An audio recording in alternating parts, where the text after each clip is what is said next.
A disciplina significa amarrar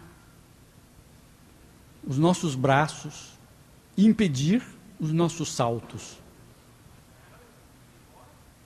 Ainda hoje, quando a gente vê imagens filmadas de pequenos ou grandes primatas que vivem ainda nas árvores, nós invejamos a condição que um dia já foi nossa, de saltar. Como se estivesse voando de um galho para o outro. E as histórias que nós conhecemos, todos nós conhecemos de primatas hoje, são histórias que nos deixam profundamente invejosos dessa condição. Só para vocês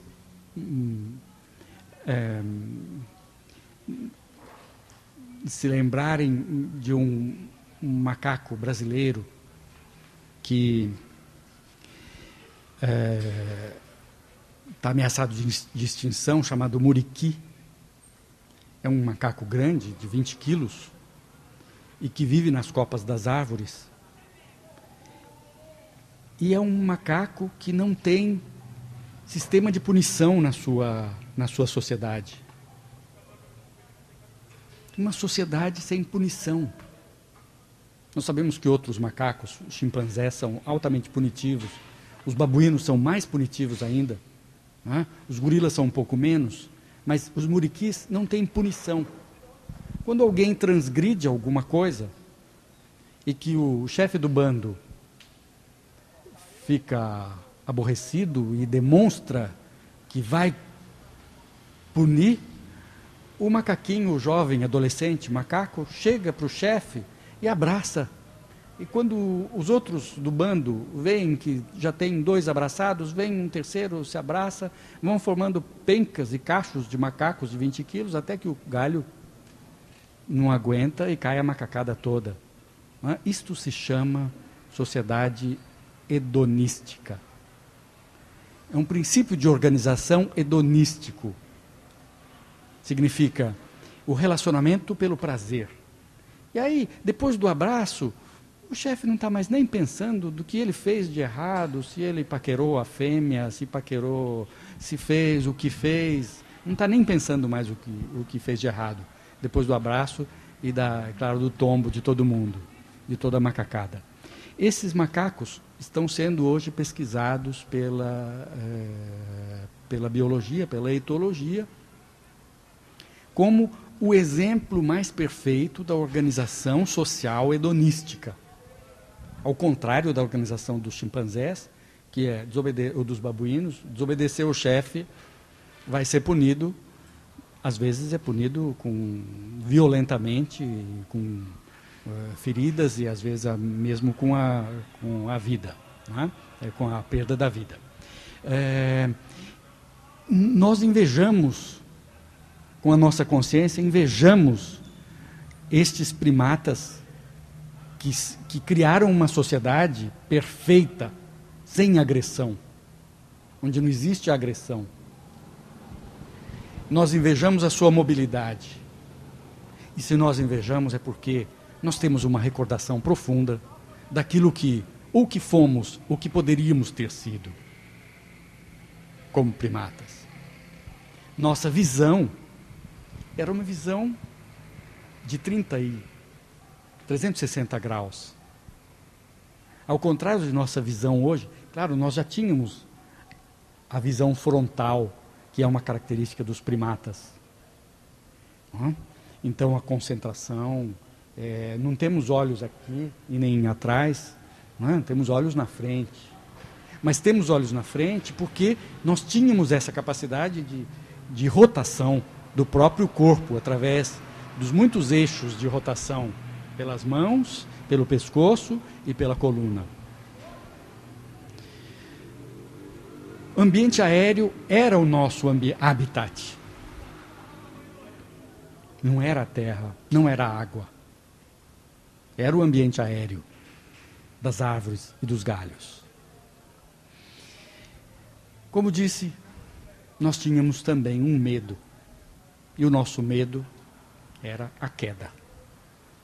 Porque lá embaixo, os bichos rastejantes, os insetos venenosos e os grandes predadores eram os nossos inimigos e as nossas ameaças. Dificilmente eles conseguiam subir lá no nosso paraíso, Jardim do Éden. Muito menos, se subiam, não conseguiam saltar, como a gente conseguia saltar.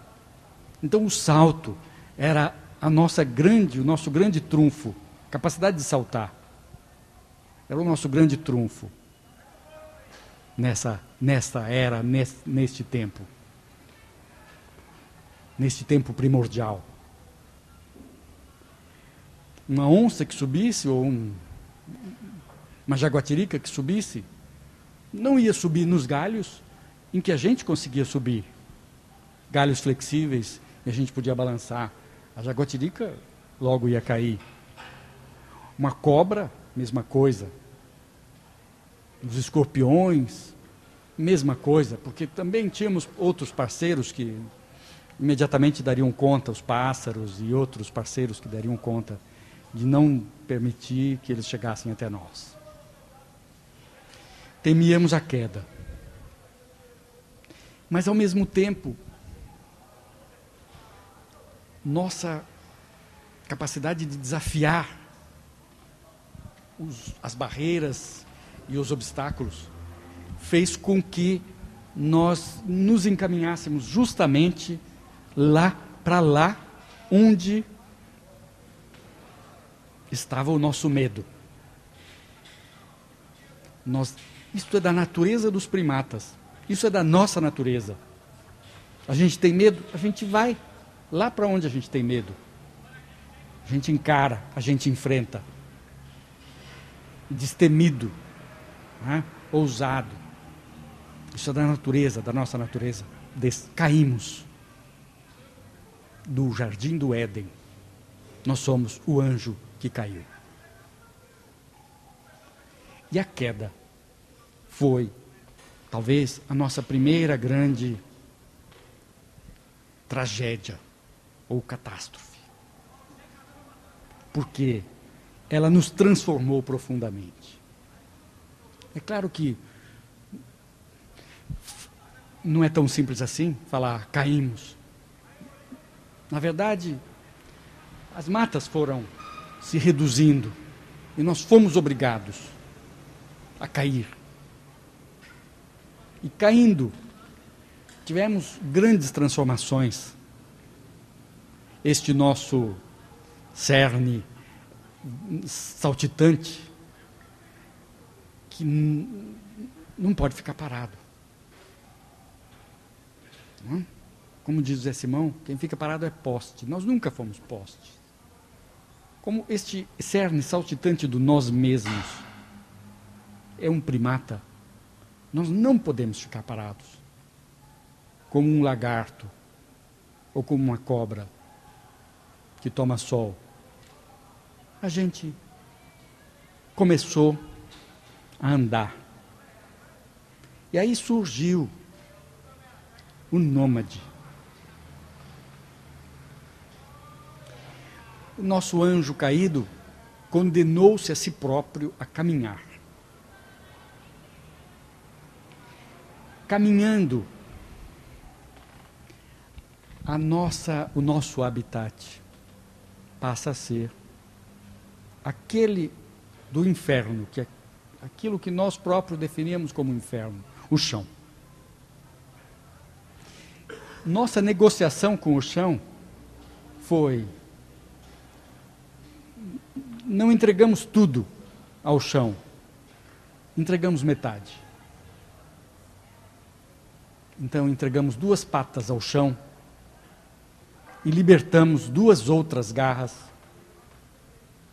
para lembrar do ar. A vertical das árvores, a memória da vertical das árvores, se transfere para a nossa coluna vertebral. Então nós nos transformamos na memória das árvores. Só que árvores, como somos inquietos, como este nós mesmos é um ser inquieto, nós caminhamos. Ao caminhar, criamos caminhos. Ao criarmos caminhos, aprendemos que um passo se dá após o outro e que a sequência de muitos passos constitui uma caminhada. E que esta caminhada deixa para trás coisas e deixa para frente outras coisas. Então nós aprendemos também a pensar o que é o frente, o que é que nos aguarda, e portanto inventamos o conceito de horizonte. E inventamos o conceito de futuro, que era uma coisa que na árvore nós não precisávamos ter, futuro. Mas na caminhada precisamos. Precisamos de inventar uma coisa chamada futuro. Se a gente não souber o que é futuro, a gente corre o risco de ir para lá onde não tem alimento, ou onde está gelado e a gente vai morrer congelado, ou onde tem seca. Então, nós inventamos a prospecção do futuro ao caminhar. Com os pés, criamos a sequência, o fluir do caminhar, e que se transfere para uma outra coisa, que é também uma sequência, e é a sequência da nossa fala. Blá, blá, blá, blá, blá, blá, blá, blá, blá, blá, blá. Toda fala é uma sequência. Toda fala é um caminho. Toda fala é uma linha do tempo. Os macacos, quando estavam nas árvores, nós, quando estávamos nas árvores, emitíamos gritos. Quando a gente está na floresta, a gente ouve os gritos. Mas nunca os macacos ficam tagarelando como a gente tagarela o tempo todo. Eles não têm o fluxo da fala. Eles têm vocabulários. Todos nós sabemos que eles têm vocabulários. E cada grito significa uma coisa. Um grito significa, tem onça. Outro grito significa, olha a cobra. Outro grito significa, estou procurando alguém para namorar. Não é? E assim por diante. Mas nunca, blá, blá, blá, blá, blá, blá, blá, como nós fazemos com a nossa fala e com os nossos pés. São duas falas que ganhamos, duas línguas que ganhamos com a queda do anjo. A língua dos pés e a língua da voz.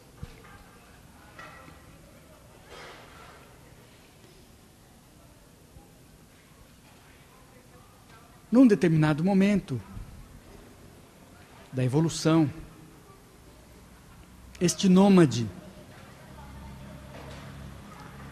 que o tempo todo andava e se deslocava, portanto não parava, e portanto nunca pôde carregar muitas coisas, porque carregar muitas coisas significa perder a mobilidade.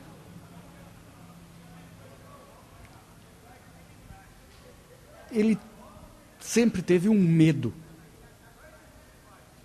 O medo do nômade. O grande perigo do nômade é ficar parado. Porque ficar parado num lugar, sentar acampamento, significa tornar-se frágil e tornar-se suscetível a ataques de outros nômades. Então, quem está em movimento nunca é atacado, mas quem está assentado em acampamento pode ser atacado por outros nômades. Então o medo era estacionar, pois foi lá que nós amarramos o nosso burrinho. E a próxima etapa foi estacionar. E aí começamos a criar aldeias, habitações coletivas, uma ao lado da outra, e depois cercar de muralhas. E com isto, nós nos transformamos num vulcão sentado. Se a nossa essência é móvel, se a nossa alma é o movimento, ao sentarmos, nós criamos um vulcão que fica sentado. O vulcão é aquele que ferve por dentro. Então, a nossa necessidade do movimento, a nossa necessidade da ação, a nossa necessidade da exploração, da descoberta, fica ali, sentada, fervendo, até um dia explodir. Com o assentamento, com a sedentarização e a criação de habitações, casas fixas, permanentes, cidades permanentes, isso não foi, claro, por acaso. Alguns nômades aprenderam a criar animais. Ao invés de caçar os animais que estavam livres, capturavam e começavam a criar os animais. Começaram a plantar plantas. E começaram a acumular coisas. Então, não só ter uma casa, mas ter 10 cabras, 2 vacas, 3 cavalos. Coisas que o nômade não conseguia carregar. Como carregar 10 cabras, 3 cavalos, 2 vacas? E depois, 20 vacas, 50 cabras. E depois,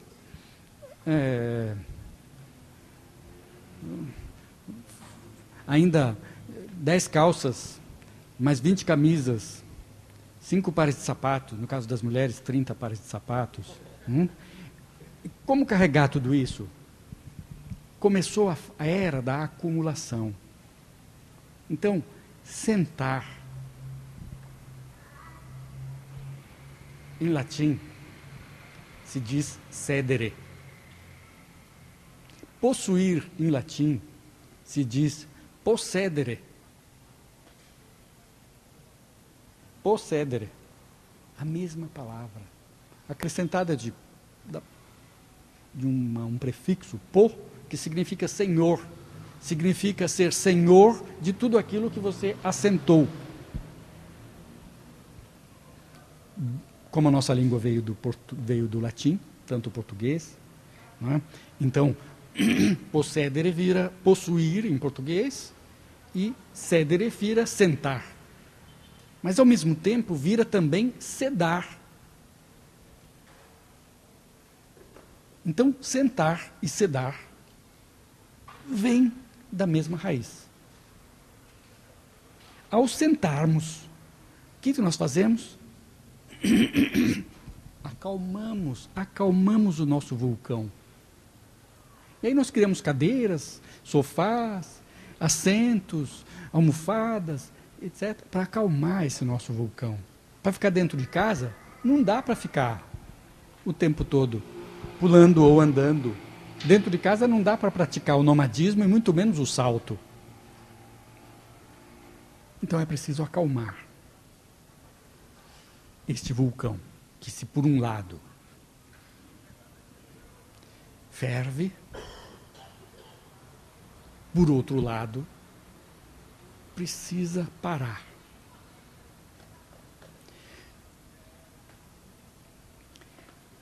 Como a gente começa a acumular coisas, nós precisamos criar mecanismos de controle dessas coisas.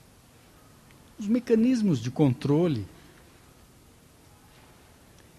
nascem. Então eu tenho 10 cabras. mas de repente eu preciso de um bode. E tem lá o meu vizinho que tem 5 bodes. Então nós vamos trocar. Eu dou 2 cabras, ele me dá um bode. Mas se eu der 2 cabras, eu fico só com 8. Então eu posso chegar e falar para ele, olha, você me dá o bode, depois eu te dou os cabritinhos todos. Mas se eu morrer, ninguém fica sabendo, ele pode chegar, ele pode perder. Então vamos criar sistemas de escrituração. E aí nasce a escrita. A escrita e a escrituração. A escrituração, ou a escrita contábil, é o surgimento da escrita. A escrita não surgiu para escrever carta de amor, e nem para escrever romance, e nem para escrever diário. A escrita surgiu para contabilizar as posses. E depois ela vai se transformando. Da escrita surge, e da escrituração surge a contabilidade, da contabilidade as contas, e das contas a computação. E a ciência. A ciência, portanto, não é uma consequência do nômade, muito menos do macaco. Ela é uma consequência do vulcão sentado, do nosso vulcão sentado.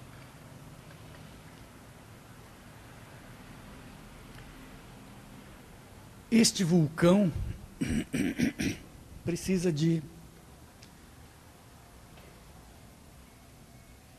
válvulas de escape. E ele começa a criar válvulas de escape. E talvez seja este o momento em que nós nos encontramos. O momento de busca de válvulas de escape.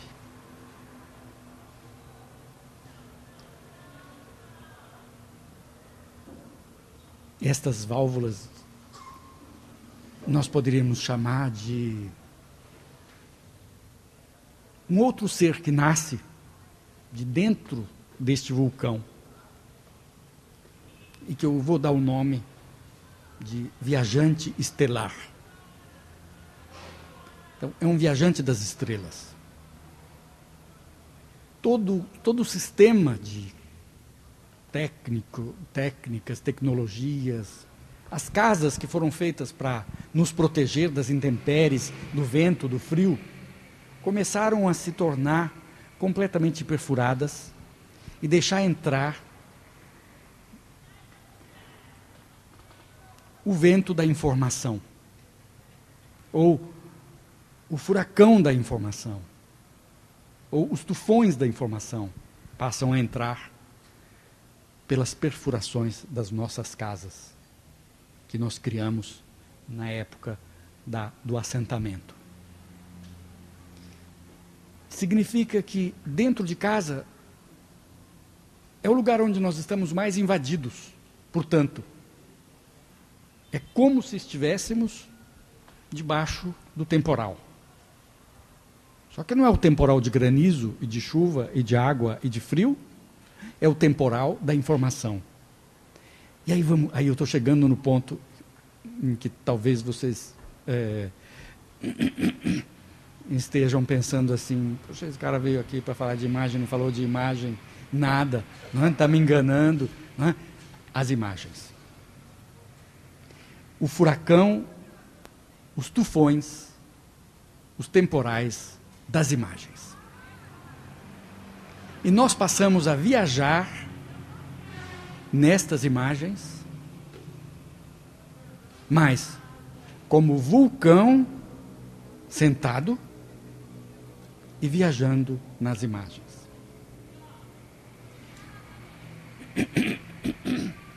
Isto em psicologia tem um nome, chama-se esquizofrenia.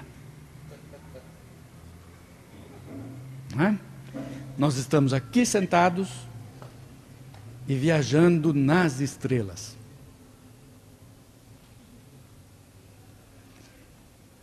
nós mesmos estamos aqui sentados. E estamos caminhando como nômade. E estamos saltando como macaco.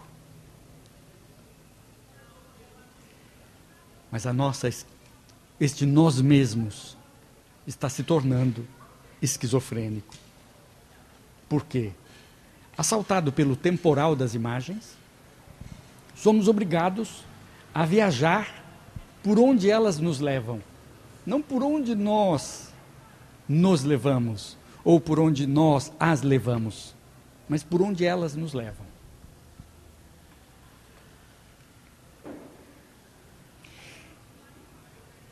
Esse viajante estelar que navega, que surfa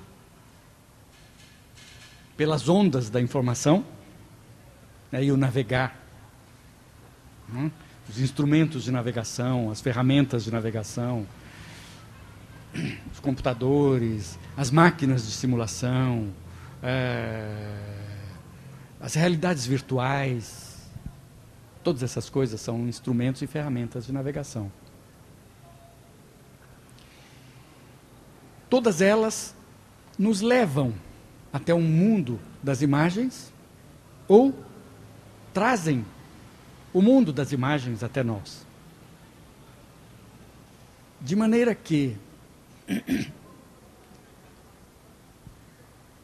nós nos confundimos de uma maneira tão intensa que nós nos confundimos com as imagens. E já não sabemos quem somos nós mesmos. Se somos aquele macaco ou se somos uma imagem. E nos contaminamos tanto de imagens que começamos a querer nos transformar em imagens.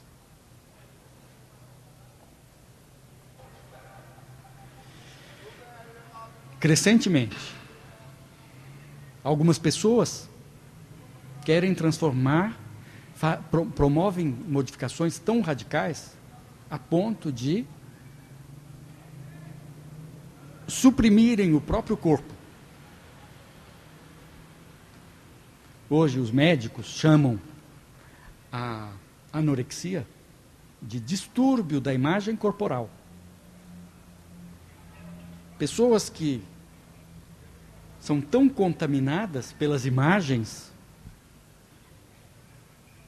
que querem se transferir para o mundo da imagem pura e suprimem a própria vida e o próprio corpo. E talvez este seja um exemplo de extrema radicalidade, que é tratado pela body art, pelas body modifications, as modificações corporais, incisões, cortes, perfurações, transformações, todas essas coisas de que a gente tem notícia amplamente aí pelo mundo. São todos eles, de alguma forma, híbridos. Não são mais corpos. E ainda não são imagens. Mas são um híbrido entre corpo e imagem.